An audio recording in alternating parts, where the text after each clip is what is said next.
Di episode kedua ini, pertama memperlihatkan alur flashback ketika Sanggu akhirnya dibebaskan dari penjara.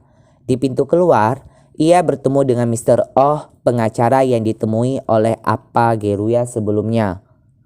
Cheo Sanggu tidak memperdulikan dan tidak ingin bertemu dengan Appa Geruya.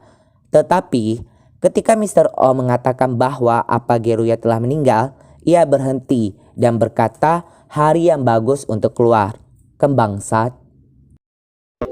Walaupun begitu, Sanggu tetap mengikuti Mr. Oh ke ruang kerjanya. Mr. Oh mulai menjelaskan penyebab Appa Geruya meninggal, yaitu karena serangan jantung, serta ia meninggalkan seorang anak. Mr. Oh menjelaskan hal ini kepada Sanggu karena hubungan keluarga antara mereka berdua. Sanggu yang bukan tipe orang yang suka berbasa-basi, ia bertanya apa yang dikatakan abangnya tentang dirinya terakhir kali. Mr. O pun menjawab diminta untuk menjadi walinya Geruya, anaknya abangnya. Sanggu bertanya, kenapa dia membutuhkan seorang pembimbing ketika umurnya sudah mencapai 20 tahun. Akhirnya, di sini Mr. O menjelaskan kondisi Geruya secara keseluruhan kepadanya. Ketika Sanggu sudah mengetahui alasannya, ia langsung menolak. Ia berpikir Appa Geruya meninggalkan sesuatu yang berharga untuknya. Setelah itu Sanggu pun pergi meninggalkan ruangan tersebut tanpa memperdulikan panggilan Mr. Oh. Sanggu sedang duduk nyaman di sebuah diskotik. Sepertinya diskotik tersebut tempat ia bertarung dulu. Ada seorang perempuan seksi yang tiba-tiba menghampirinya. Mereka berdua terlihat sudah kenal sejak lama. Perempuan itu menanyakan rencana Sanggu selanjutnya. Sanggu hanya menjawab sedang mencari sesuatu. Dan perempuan tersebut berkata anjing petarung tidak dapat hidup tanpa bertarung. Setelah Sanggu menghabiskan minuman alkoholnya, ia beranjak pergi. Tetapi dia membalikkan badannya dan bertanya kepada perempuan tersebut tentang perwalian.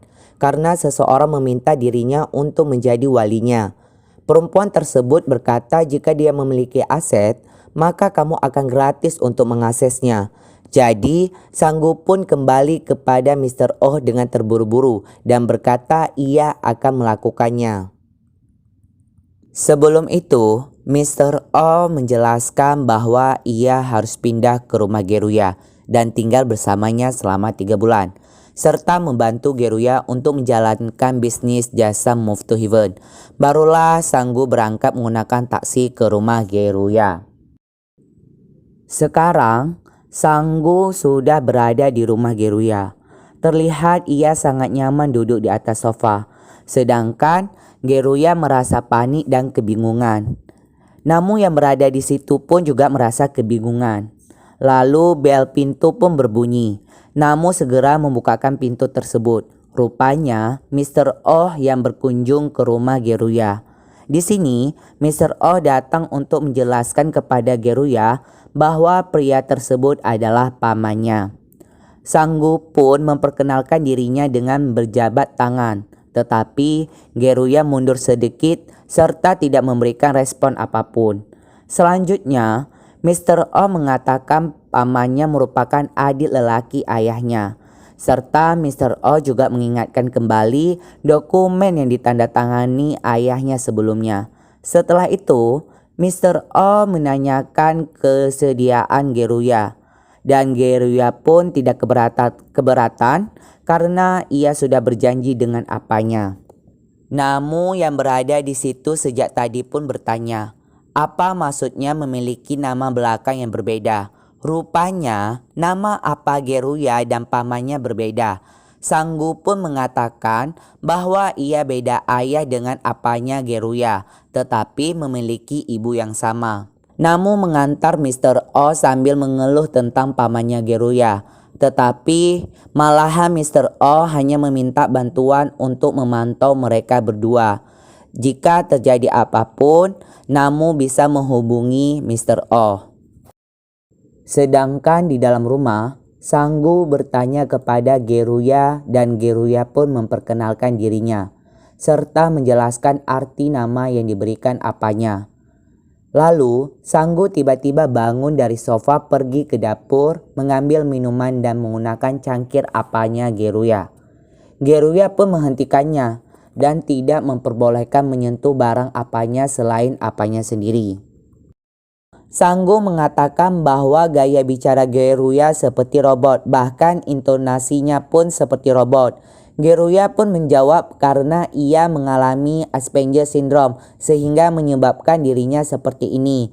Ia sulit berinteraksi dan memahami perasaan orang lain. Di sini dapat kita lihat bahwa Geruya mengerti keadaan dirinya sendiri. Sanggu mengambil tasnya dan memeriksa beberapa kamar. Ia memilih kamar apa Geruya sebagai tempat tidurnya. Tapi sekali lagi Geruya menghentikannya. Sanggu pun mengatakan bahwa apanya sudah mati dan tidak membutuhkan tempat tidur. Sanggu mencoba masuk dan Geruya lebih panik dan histeris, bahkan memukul kepalanya ke pintu. Namun pun datang menghampirinya serta membujuk Geruya dan memberitahukan bahwa pamannya tidak akan tidur di kamar apanya. Akhirnya, Sanggu tidur dalam sebuah tenda di ruangan tamu. Di sini memperlihatkan sebuah adegan di mana Geruya yang sedang mempersiapkan makanan untuk apanya dan ia duduk sambil menatap ke depan kursi yang sering diduduki apanya. Di sini juga memperlihatkan scan di mana apanya yang mengatakan bahwa Geruya harus mampu menggoreng telur sendiri. Namu yang berada di rumah mengirim pesan beberapa kali ke Geruya karena khawatir, tetapi Geruya tidak membalas pesannya. Sedangkan Sanggu membuka tendanya di tengah malam dan melihat Geruya yang tidur di depan kamar apanya sambil memeluk bantal. Karena lapar dan haus, Sanggu pun pergi ke dapur mengambil makanan dan minuman. Setelah itu, ia melihat beberapa foto keluarga abangnya dan memperhatikan foto abangnya bersama istrinya, Ibu Geruya. Lalu ia kembali ke Geruya yang tidur di depan kamar tersebut. Di dalam hati, Sanggu berkata untuk apa ia dibawa ke sini. Tapi ia akan tetap menjaga Geruya dengan spesial. Sanggu pun kembali masuk ke dalam tenda. Kemudian tiba-tiba Geruya membuka matanya. Rupanya ia belum tidur. Di taman akuarium, ada seorang petugas keamanan yang sedang melakukan tugasnya. Ia melihat seorang pria yang sedang memperhatikan ikan di akuarium tersebut, yang ternyata adalah Geruya. Lalu petugas keamanan tersebut bertanya, tetapi Geruya tidak memberikan respon sama sekali. Dan petugas memaksa Geruya untuk keluar dari gedung tersebut. Karena tidak menyukai sentuhan fisik, Geruya pun memberontak. Saat ini, Namu bersama Geruya dan melihat kepala Geruya terluka. Namu mengatakan bahwa jika Geruya datang ke sini harus bersamanya. Ternyata, Geruya khawatir dengan ikan tersebut. Ia takut jika ikan tersebut tiba-tiba mati seperti ayahnya yang telah mendapatkan perawatan dari dokter. Ia pun berkata kepada pegawai perempuan yang bersama mereka, "Kamu berbohong bahwa makhluk hidup tidak pernah mati." Pegawai perempuan tersebut menjelaskan bahwa ikan itu tidak akan mati karena sudah mendapatkan perawatan. Dan ia pun berjanji kepada Geruya, hal itu tak akan pernah terjadi. Di dalam tenda diperlihatkan Sanggu yang sedang tidur ngorok. Namu pun memanggilnya dengan suara kesal. Karena mendengar suara Namu yang keras, Sanggu pun bangun dan membuka tendanya. Di sini diperlihatkan ruangan tamu Geruya yang penuh dengan sampah. Namu pun merasa kesal dan berkata ke paman Geruya bahwa Geruya tidak menyukai peraturan dan kebiasaan yang berubah di sekitar lingkungannya. Tetapi Sanggu malah menjawab, bukankah bagus merubah beberapa hal untuk membuat orang lain senang? Dan ini bukan rumahmu, tapi rumahku. Jadi berhentilah ribut dan kembalilah ke rumahmu. Namu pun kesal dan keluar meninggalkan Geruya yang sendirian. Di luar, ia menelepon Mr. Oh Ia mengeluh bahwa pamannya Geruya seperti pembuli daripada walinya, serta menempatkan Geruya dalam bahaya. Mr. Oh pun menjelaskan bahwa pamannya hanya tinggal selama 3 bulan. Dan ini merupakan tes bagi Sanggu dan Geruya untuk mengenal satu sama lain. Sedangkan Geruya yang masih berada di ruangan tersebut, ia memakai baju APD dan mulai membersihkan ruangan tamu yang kotor tersebut sendirian.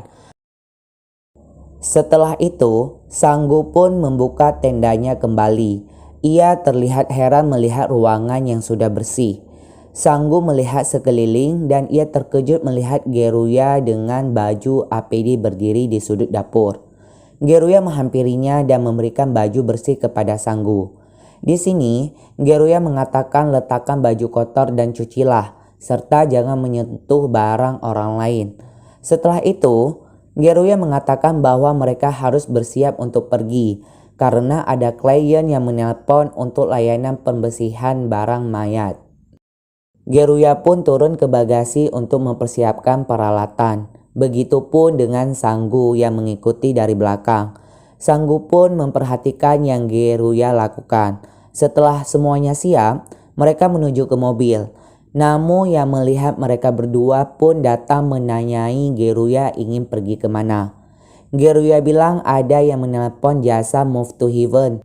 Tapi Namu mengatakan Geruya tidak dapat bekerja sendiri tanpa apanya. Sedangkan Geruya yakin dapat melakukan pekerjaan tersebut.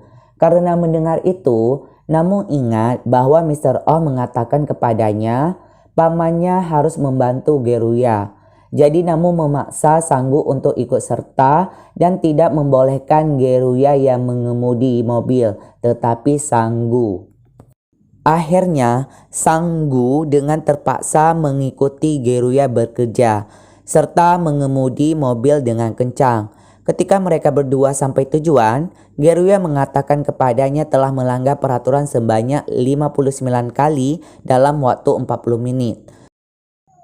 Mereka pun berdua turun dari mobil dan mengambil peralatan yang dibutuhkan. Setelah itu, Geruya dan pamannya menuju ke tempat klien dan bertemu dengan pasangan suami istri.